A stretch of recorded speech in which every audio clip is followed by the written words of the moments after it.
Have you ever wanted to create something, but it's just so much easier to lay there and scroll through social media and just not do the thing? Today on Honestly, Dear Listener, we're talking about beliefs that influence our behaviors and how when we change the underlying beliefs, behaviors will follow. We're two childhood best friends talking about creative mindset. I'm Emily Hatch. And I'm Carrie Schaefer. And this is Honestly, Dear Listener. Honestly, dear listener. Woo!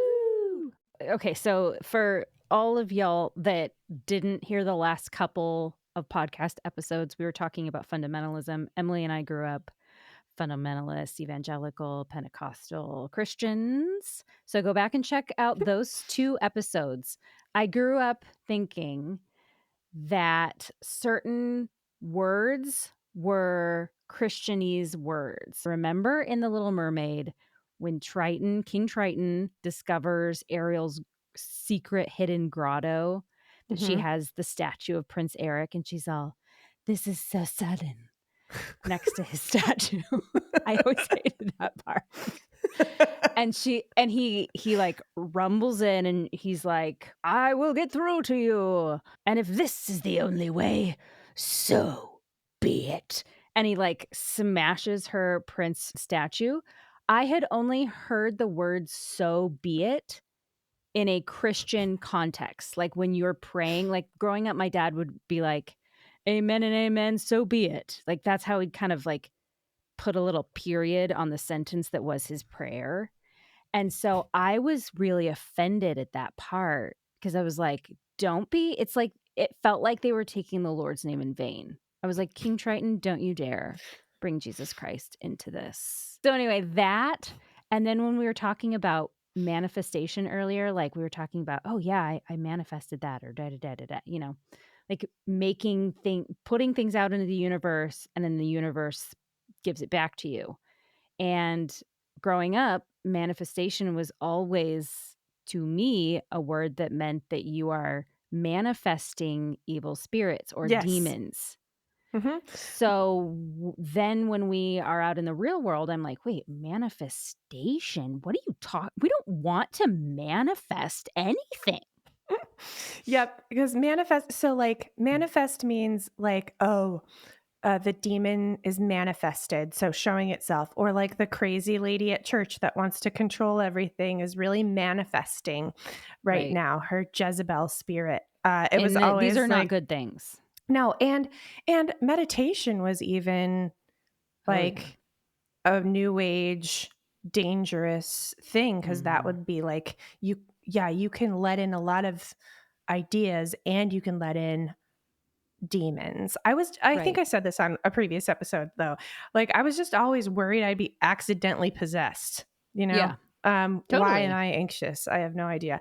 Because if you Manifesting. if you're clearing your mind like you try to do in meditation, I was taught anyway that it was like if you're clearing your mind and you're not putting your mind on God, then anything can come in and they will. Mm-hmm. So just you be putting your thoughts on Jesus Christ and not just nothing. At all times. Yes. Yeah.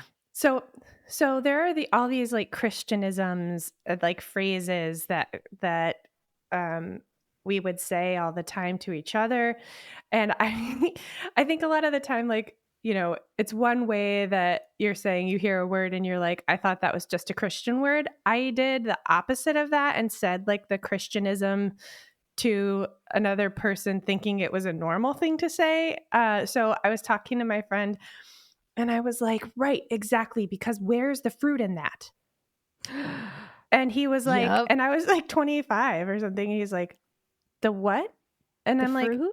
where's the fruit in that? Yeah. And he's like, that must be a Christian thing. I have no idea what you're talking about. Yeah. So where's the fruit is like in the Bible, a good tree produces good fruit and like a rotten tree produces rotten fruit, or something that's not of God won't produce any fruit at all, or something like that. So like, where is the goodness in this? Or like, what's the purpose of it, is what that means.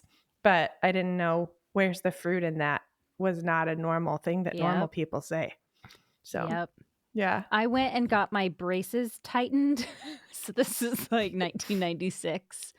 And my oral hygienist lady, orthodontist, was like, "Oh, what's going on with you lately?" And I was like, "Well, I'm giving up secular music." And she was like, "What is okay, so wait, what was that word? Secular?" And I was like, like anything that's not Christian." And that's when I was like, "Oh, the people out here, i.e., people who are not Christians and living in this small, weird subculture, don't actually know what that term means." Like, it's not an everyday term like it was for us, which is like, "Oh, yeah, Secular. secular music, and when I say secular music, I'm talking about, like, Will Smith's Big Willie style and I think the Mariah Carey CD that had, like, the, fantasy song on it, like and I remember I those CDs, I eventually pulverized with a hammer because I was giving up secular music. Yeah, Wow. I Do you know. did No. you do it at a party or was it just by yourself? No, it was on the concrete steps outside of my parents' house, and it was, like, with great gravitas, and I prayed beforehand, and then I did it, and I was like and then I prayed afterward, and it was a whole ceremony Mm, of 1 well, of 2, because Jesus you was and there God. too. Yeah. Yeah, me and God. Yeah, they used to have parties, where you would bring your secular music or, like, I think there were even movies and books that they would burn, at Mhm. different parties, but they were, like, music destroying celebrations. Oh, Lord. I personally never went to that. We just did ours the old-fashioned way and threw it in the garbage. When I threw away all the movies that had magic in them, we just Mm. my 9-year-old self alone in the movie cabinet, just crying and throwing them um, Because your into a parents made trash you. bag. Yeah. Yeah. Well, no. I chose to do it. I I was didn't 9. know I didn't that. choose to do it. What are you saying? Right. Like, they're like, just pray about it. But Mhm. these are bad. Like, okay. And now I have a broomstick tattooed on my arm. Anyway, thanks, guys. Yes. I only listened to Christian music and then, like, moved out of my parents' well, anytime I was in the car as a high schooler driving, I listened to Mhm. the radio. Oh, So it yeah. was, Christian radio. no, I actually listened to secular radio, so I definitely knew When your I Just parents Wanna were Fly. driving? No, when I was driving. Oh, Mhm. So yeah. that was my window into secular music, but, um, I when Just Wanna I Fly? That's a good like a one. birdie in the sky up so high. Uh-huh. Anyway, then I we moved to New York, and we were living in an apartment in Nyack, and I remember I was driving to Albany all the time to work, and I had a Lifehouse CD, which Mhm. all the Christians wanted to believe was Christian music, but we weren't quite sure. And I did something terrible, and I bought a Jason Mraz CD. And Was it you that spoke the words yes, that yes, Yep, mhm. I love that I love song. him, and I love that album so much. Anyway, so I started driving to work and listening to Jason Mraz. And sometimes I was, like, getting really nauseous on my drive, and I was like, "Oh my gosh, it's probably the secular music that's making me sick." And then if I, like, changed it to Lifehouse, which was maybe Christian music, I felt better. And so that happened quite a few days. And then I took a pregnancy test and realized that I was pregnant. Yep, So it surprise. It wasn't Oh, Jason Mraz making me sick. It was the dang sperm in an it. egg. Yeah. Oh gosh, I Good know, I talk. remember. So, when I was growing up, we had disc jockey at Mm, our mall in our little town.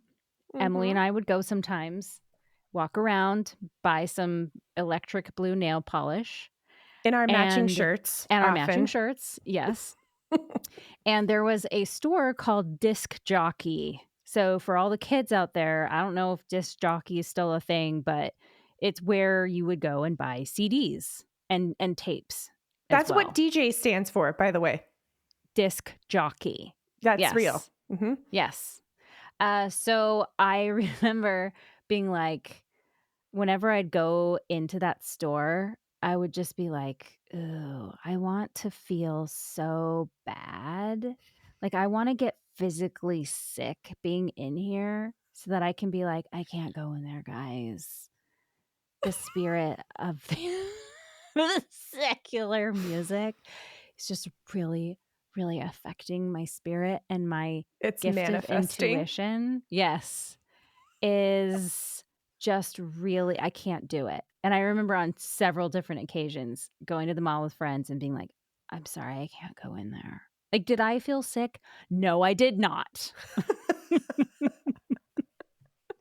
But I wanted Oh, to be spiritual. I bind you, spirit of secular music. That's right. Yep. So anyway, that's just a little that's just a little addendum to previous episodes that we thought was was something that needed to be talked about.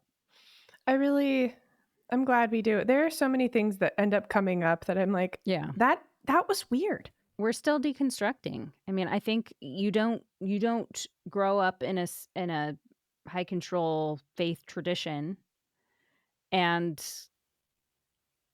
I don't think we'll ever really I don't think we'll ever be normal because the framework that we grew up in and the way our minds are organized are just different because we grew up that way. And to be so we're going to turn all of that weirdness into gold. And that's what this part of this podcast is, to be like, you know what? This stuff is weird. I'm going to tell you about it. Let me tell you. I was sitting next to a lady on a plane back from LA to New York, and she we didn't talk most of the flight, and she was like, "You apologize a lot toward the end," because I definitely do. And for some reason, we ended up talking, and I was telling her just a little bit about how I grew up. And I'm not that lady on the plane, you guys. It was a mutual conversation, and she just kept being like, "That is fascinating," and then like asking me more questions and being like, "Wow." That is amazing. So I hope if you don't relate to these stories, you're like, wow, that is Yes. fascinating. This woman was probably like 75 and like gorgeous classic lady from Brooklyn with like a heavy accent. And she's like, I grew up like a normal girl who was like, we were Catholic for a while, but then we weren't. And then I have daughters. Like, I don't understand. Daughters. This is fascinating to me. So, at Yes. least we can be fascinating Fascinating. and Yep. then get some coffee. Coffee. The daughters. Weren't. I love it. It's good stuff. Last week, we had our friend Katie Bowman on the podcast, which was awesome. A Yes. comedian and visual artist, and we talked to her about lots of stuff, including her quitting alcohol because of some health things and the benefits that that's had. Really, spoiler if you haven't listened to that yet, it's been good for her body and mind. And so Mm. we're wanting to talk some more today about some of the vices that we might have as creatives. And they're different than you might think. We're not just going to talk Mhm. about crank. Just kidding. Uh, What is crank? it's like crack. Oh, Sorry, that gosh, was there's so terrible. many names for drugs. Crank automatically I was like, "Oh, we're cranking a car or we're making ice cream." We're not going to talk about how you're addicted to cranking your engine. It might surprise you the things that are a vice. It's not Mhm. just about the normal ones, the big boys, Mhm. alcohol, weed, coke, these things that we do to escape. It's about more Mhm. than that. And I think we want to talk today about what we're escaping from. And we also wanna talk about how our beliefs and the things we think about actually help to change our behaviors. So a lot of times we're like, "Oh, I gotta change the behavior," but there's an underlying belief there or an underlying need or something is going on underneath all of that. The numbing or the coping mechanism is just the treatment, but what is the root of what's going on? What is the underlying belief that you hold, whether consciously or unconsciously, that is causing that behavior? Because a lot of times if we correct the belief, the behavior will follow. Mhm. The unwanted behavior will follow and Mhm. change. So, Emily, what are some let's first talk about kind of our coping mechanisms that we both have. I'm a huge number distractioner, and I'll try and distract myself from doing things that I want to do, like creating or making things, because that feeling of resistance is uncomfortable, and I don't want to feel that. So I'll be like, "Oh, I'm gonna read because reading is really" like, I'll try and replace it with something that's, like, something that I really that's good to do anyway, but just not right then because I'm needing to push into the resistance. So I'll read. All I wanna do is, like, watch Netflix on my phone and chill in my bed. That's Mm. probably and be on way too much screen time. That's probably my biggest one. So, like, avoidance by doing Mhm. something that's not inherently bad, but it's, like, Yeah. Mhm. distracting you Yeah. from the thing. It's not hurting me, right? But then Mm. it's like I get to the end of my day and I feel like, "Oh, I haven't done the good work of pushing into something that makes me feel a little uncomfortable or maybe a lot uncomfortable." Mhm. So, what about you? Um, I think social media is a big avoidant thing for me, and it's been, like, poisonous in many ways because whether it depends on what algorithm you're on, I suppose, but a lot of the time I am watching people doing things that I'd like to do, and Mhm. rather than that maybe inspiring me, it makes me feel bad about what I'm doing or not doing.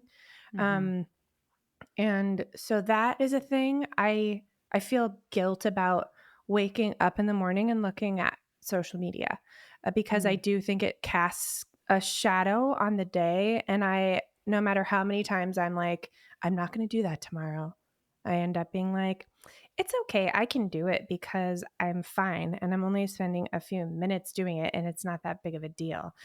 Mhm. But it does, like it or not, affect how my day goes. Um, Mhm.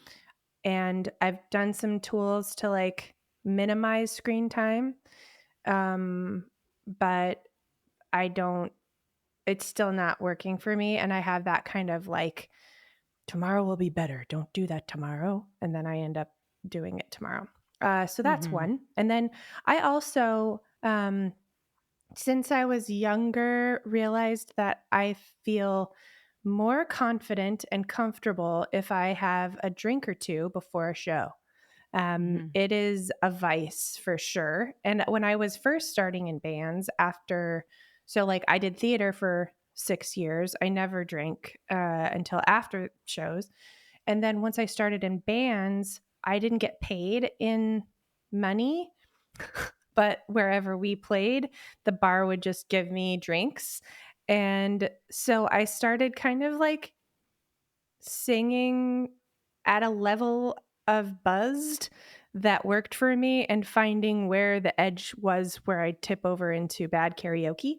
And Mm. then I tried not having a drink before a show, and I would get so like tight and anxious that I would ruin stuff. Like one time I was doing a show, I didn't have a drink before the show, and I started overanalyzing how many stairs there were, and I like almost fell down, like I missed a stair.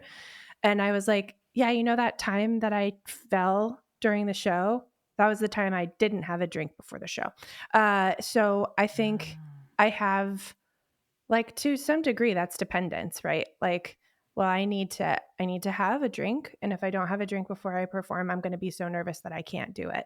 Um, and yeah, I think that's a big one for me. Or there's like the classic stressful day. I'm going to have a bourbon after I'm done with whatever. And those are just things that I'm like, I don't need to do that. And I'm sure that I could cut that out of my life and probably sleep better. We know there are studies that say like it's better. You're more aware when you're singing if you haven't been drinking, that kind of stuff. So Mhm. that's how those things I think affect me. Mhm. But I will like demonize the thing I do instead of figuring out really why am I doing that. So Like, you'll just like you said, demonize yourself for having a drink instead of figuring out why you get anxious without a drink? Is that what you're saying? totally. Yeah. Okay. Mhm. This is some vulnerable shit, you guys. It's hard. It's hard stuff. I have had thoughts before, like, especially when I'm in social situations, like, I'm a social performer, and I want to if I'm at a party, the worst thing to be is forgettable, to me, and that is a belief that I hold that I don't love. I don't love that.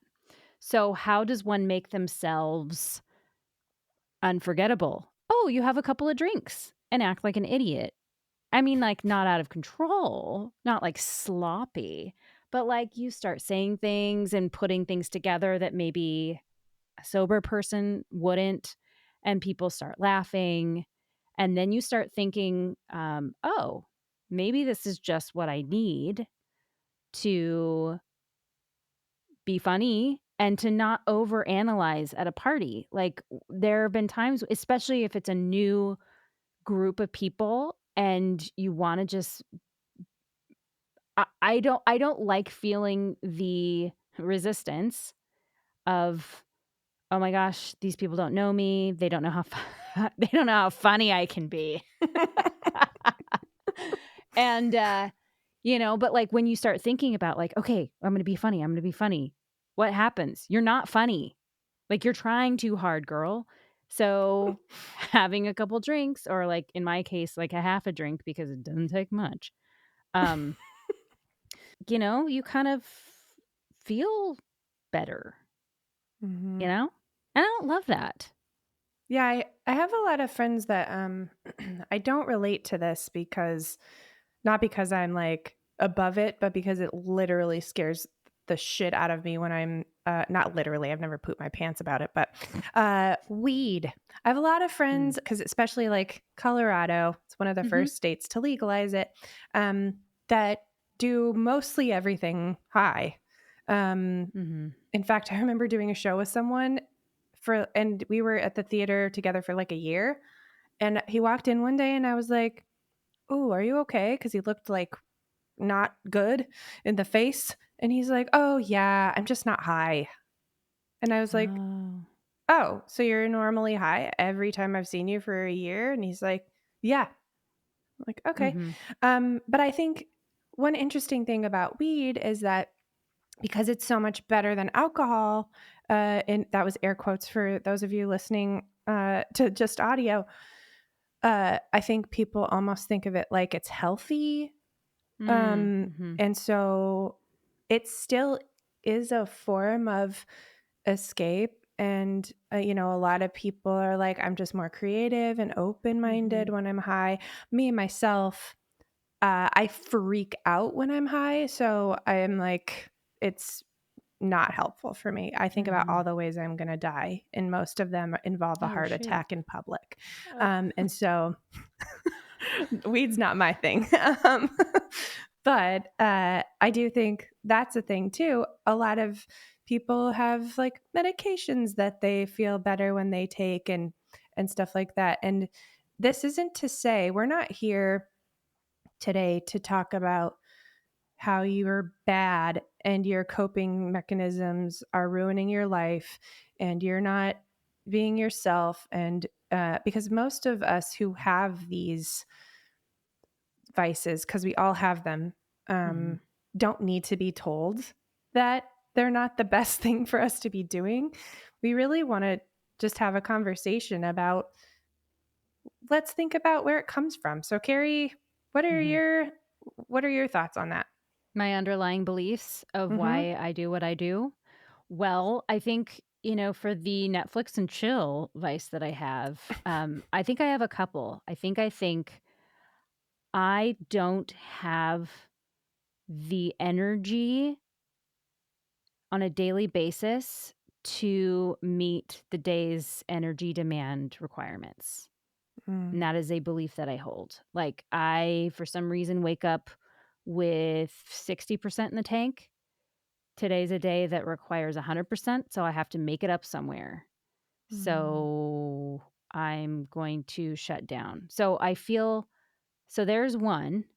Another one is I'm overwhelmed. I'm overwhelmed. Everything is overwhelming. I feel like a cup that is going to bubble over if you put one more little thing in my cup. mm, So instead of, we've maybe talked about chunking things down, instead of looking at the overall huge picture, take it into little bite sized pieces and chunk it down to where it feels more manageable. But I very much lose sight of that.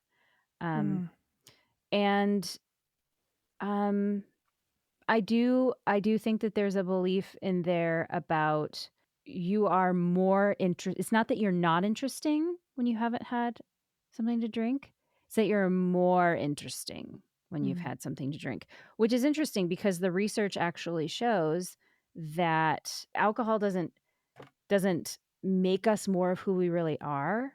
It actually gives us a form of, um short-sightedness called alcohol myopia, where mm, we have a sense of it's easy to self-inflate. So it's mm, easy to be like, "I am now the person that I've always wanted to be," or "I am now aspiring to that dream creative artist's self. I am that," mm, instead of actually putting in the work, feeling the resistance, and, and allowing ourselves to become that. So, I think it's yeah, it's a lot of those things. What about you? Um, I think, well, it's interesting when you say, like, it gives you the, like, you are that person, it makes you Mhm. feel that thing. Interestingly, it's tough for as a performer. I hear that and I'm like, "Well, great. Give me a drink then, because I want to feel like I'm that person, and Yeah. I want other people to feel like I'm that person." Um, One of my tactics for performing has been beforehand to like pull a Lizzo, "You're 100% that bitch. Like, you're on this Mhm. stage, you're doing this thing, you're confident in your performance and who you are and connecting to your audience." I think it's hard for me to get into that headspace because I don't naturally exist there. And so, in fact, I used to, for a while, say I wasn't gonna date people anymore that had never talked to me before they saw me sing, because I ended up Mm. getting, like, connecting with guys that would see me on stage and think that I was that person that's, like, really self-assured and, like, carries herself with confidence and fun and whatever, and then they would get to know me and be really disappointed that I'm insecure, like, pretty Mm. ridiculously insecure. It's better now, but yeah, there was a time I was like, "If you've seen me perform and you've never talked to me outside of that, then I don't think we should date." Mhm. Um, so I think there's a version of being a little delulu that performers need, Mhm. in order to be a great performer.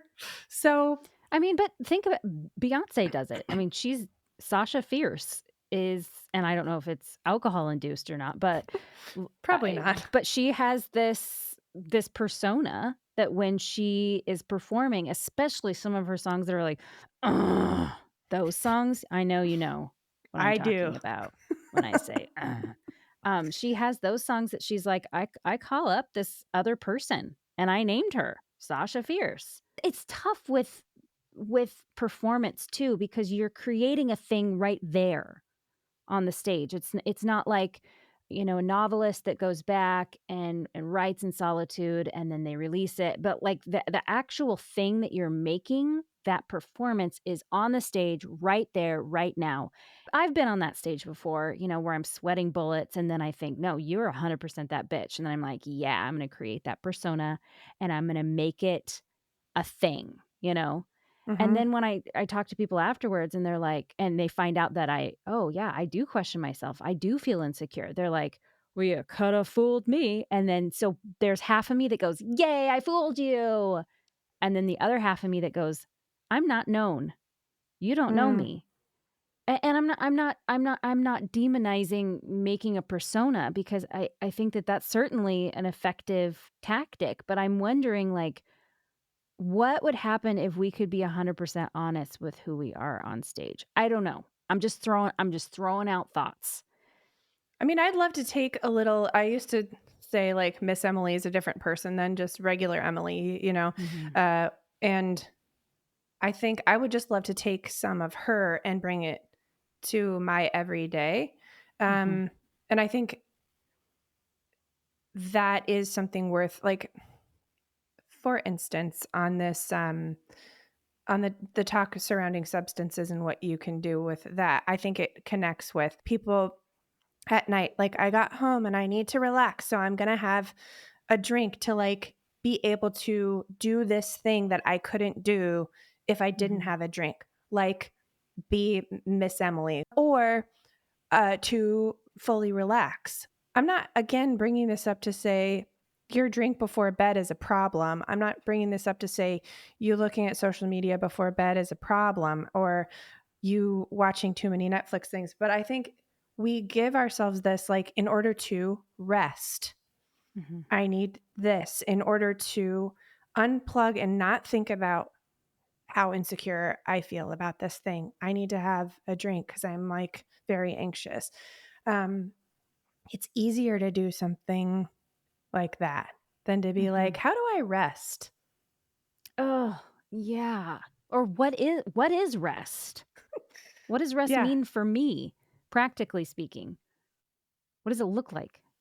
Am I hiding with this rest? Is it stressing me out more actually in the long run? Mhm. What does rest mean? I struggle with that a lot. We've talked about that before. It's hard work to think about how you rest without just going to the, like, vice that helps you rest. So Mhm. it's like, why can't I shut that part of my brain off? Mhm. Who cares? Give me a drink. Give me like, let me smoke a bowl. Let me Mhm. disappear from my family for 4 hours and look at social media. Um, like, I think it's just really hard work to look at why we're doing that thing. Yeah. Upon first talking about this, like you have the you not on stage and then the you on stage. We've got, it almost feels like the the the most honest you is the person not on stage, but they're all, whether they're both you. And I'm talking with alcohol or without. Mm, They're both you. And so what if we were able to bring our personas, who are just another version of ourselves, more into our daily lives with the insecurity and let Sasha Fierce or whatever your persona's name is to be like, "No, girl, you all you want to do is apologize right now. You're not going to do that thing because you have nothing to apologize for." Like, what if we allowed her or him or they into our space and really embrace that that is also who we are? mhm. I love that. I think making those 2 things one and Mhm. being friending both, and just starting to notice, when do I wanna run away? Could I bring that part of me in to be like, "You can stay here. We're safe here." Like, Yeah. I mean, how do you feel like that applies to you're like 60% at the beginning of the day and feeling like, how do you think that kind of works for you? Mhm. I do a lot of parts work. So I have, the part of me that's like the childlike part and the part of me that's the performer part and the part of me that's, da da da da da, all these different parts. And one of my parts is the advocate. And I imagine that she lives in this storybook house almost in the woods. Think the house, the British house in The Holiday.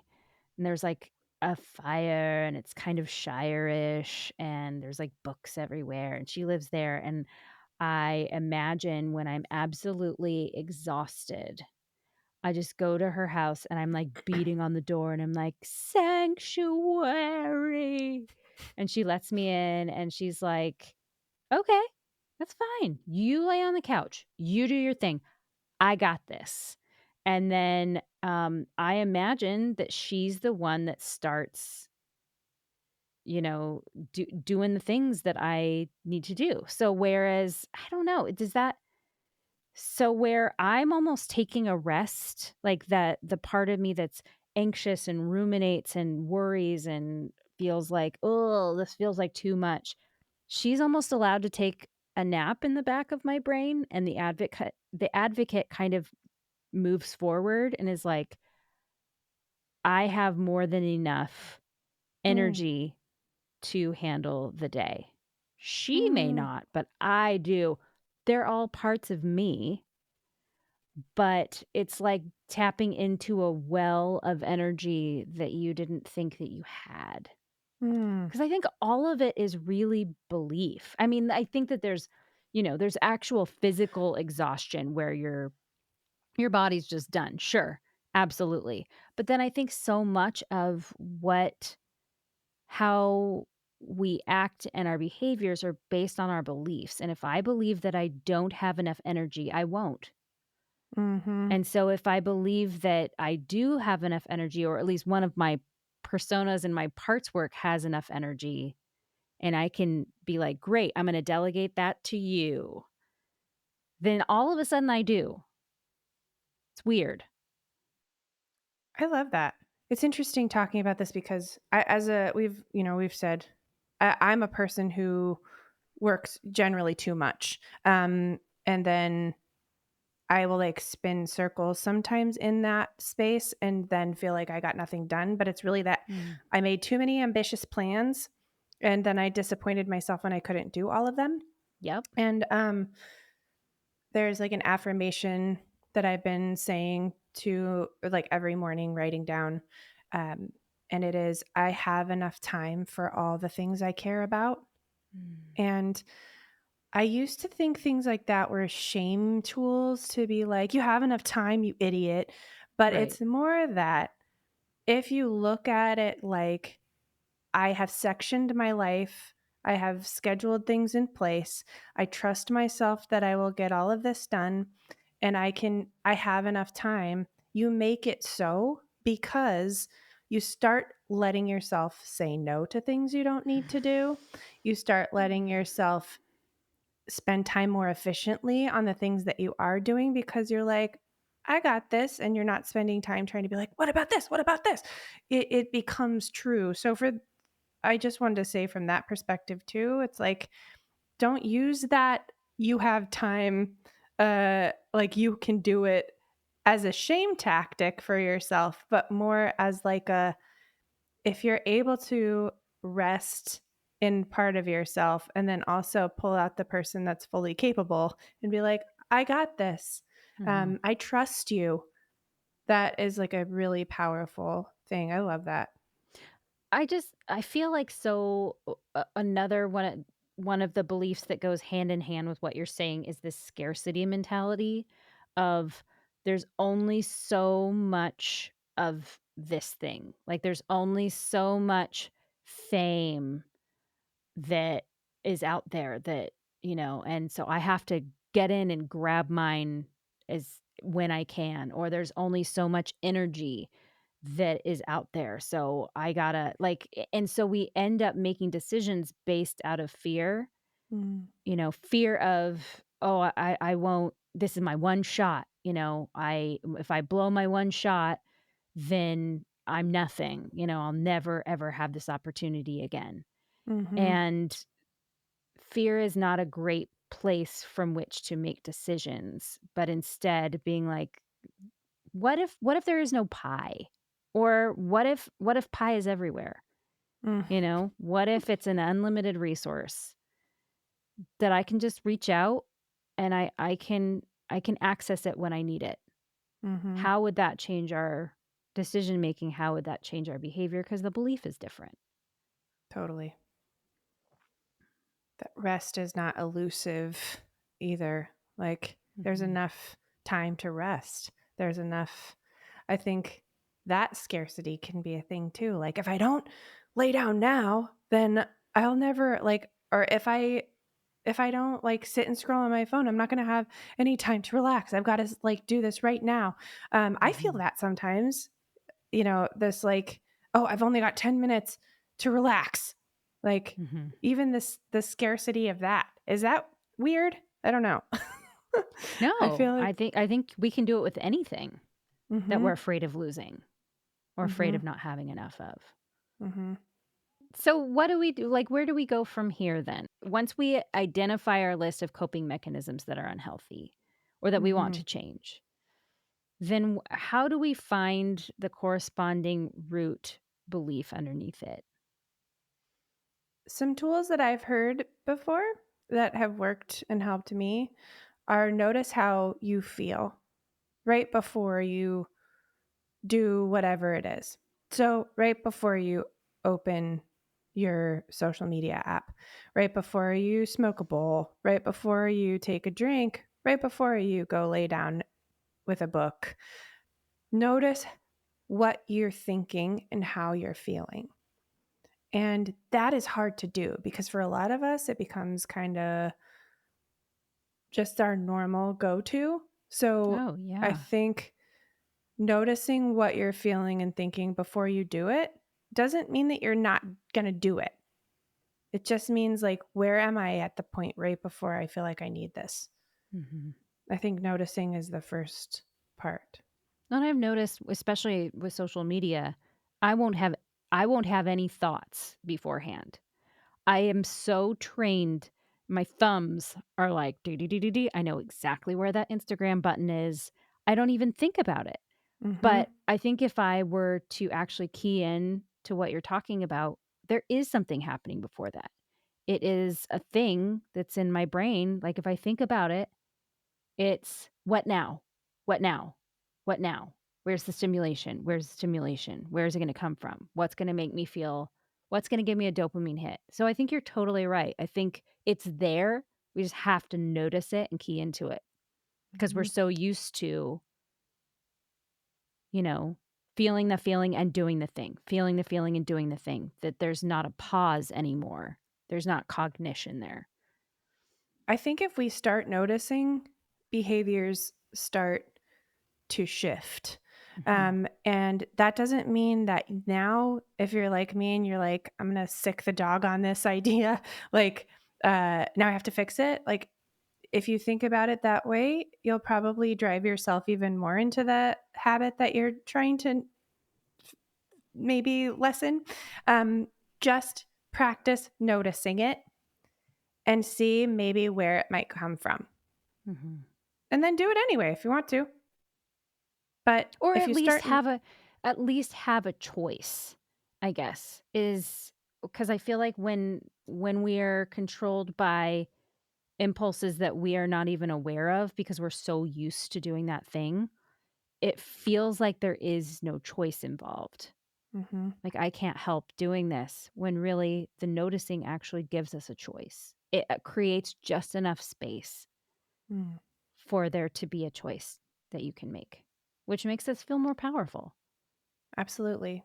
And I think if we're getting to that point and we are noticing it more, we can start asking then like, what is this really about? I mean, is this about like I need this drink before this thing?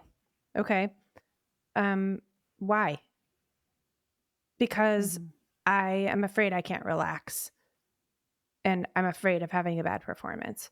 Mhm. Well, okay, great. If that keeps coming up, then what other things could we do to combat that feeling? Or um, I want to open my Instagram because I want to see if anybody liked what I made. Okay, great. Um, are there other ways that we could get that kind of charge and validation from ourselves or from maybe a Mhm. community of real human beings in a place or whatever? Like, um, just taking a next step. Why? Mhm.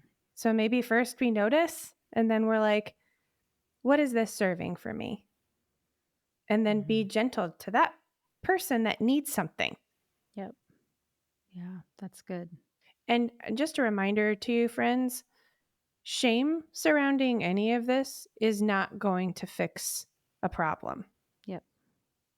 Yep. Um, so we need to stop that right in Mhm. its tracks. It's yeah, with all these things that we're talking about, gentleness and kindness really is the key to help to working with yourself to figuring out how to change a lot of these things cuz yeah, shame only keeps us locked up. Emily, I have Carrie, some things to think about for sure. me too. Yeah. Thanks for talking about this. Well, until next week, dear listeners. Yep. Until then. Honestly, dear listener. Woo!